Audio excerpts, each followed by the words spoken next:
We all make mistakes in the real estate business, and these are the mistakes that I actually made when I purchased my first home, and I think even my second home, that I wish I would have never made. So stay tuned, listen to these, and I can help you not make the same mistakes that I made on the biggest purchase you're ever going to make in your life.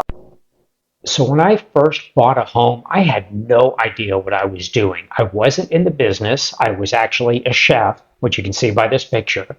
But I didn't know anything about the industry. I didn't know any of the terminology, and it is so important to understand the terms. For us now, especially for me, I've been doing this for 28 years. Sometimes I feel like I'm talking a different language to people, but you need to understand the terminology of getting a home loan. What is a debt ratio? What's processing? What's an appraisal? What's DTI? What's LTV or MI? There are so many acronyms that we have that you need to understand exactly what these mean. Asking questions. Yeah, as a guy, I don't ask enough questions, and you're probably the same because this industry and buying a home can be so overwhelming that we tend to not ask enough questions. When you're purchasing a home, there's never too many questions to ask, and there's no dumb question.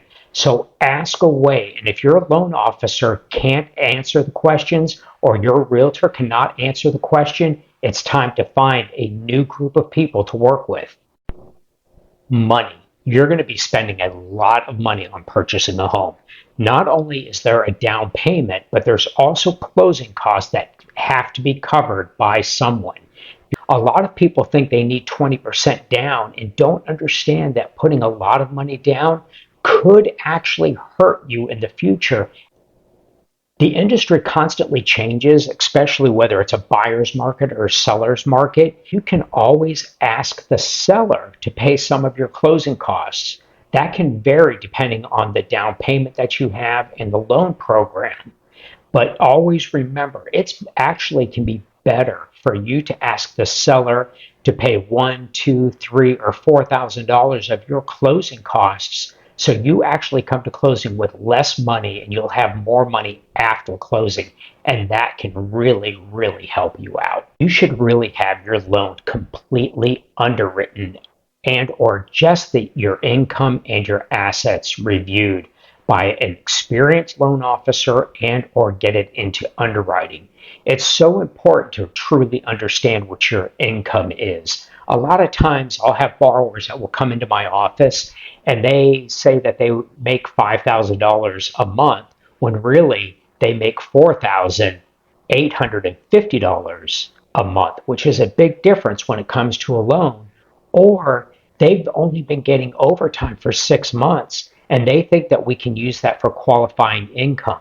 So it's really, really important that you understand that you should get your documents to your loan officer and they should get it to the underwriter as quickly as possible. And that means even before you go shopping for a home, so you truly know what the figures are going to be. Also, understanding your credit. I have so many borrowers that will call and they say that they have a 550 credit score. What kind of loan can I get? And they're more concerned about getting a home loan than getting their credit repaired. And if you have something going on in your credit, you don't want to be buying a home and get into a bigger financial issue that's going to cause more problems down the road. So make sure you understand your credit before you're buying a home too.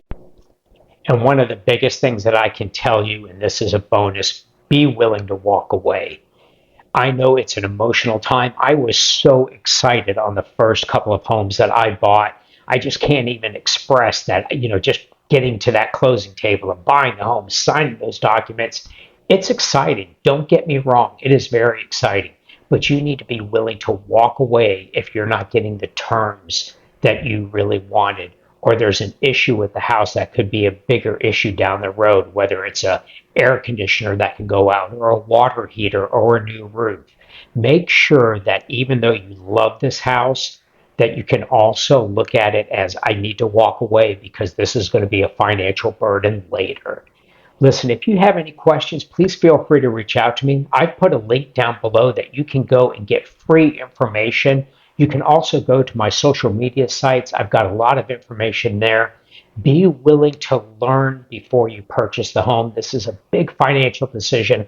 I wish I would have learned more before I bought my first house, and I want you to do the same. And as always, happy house hunting.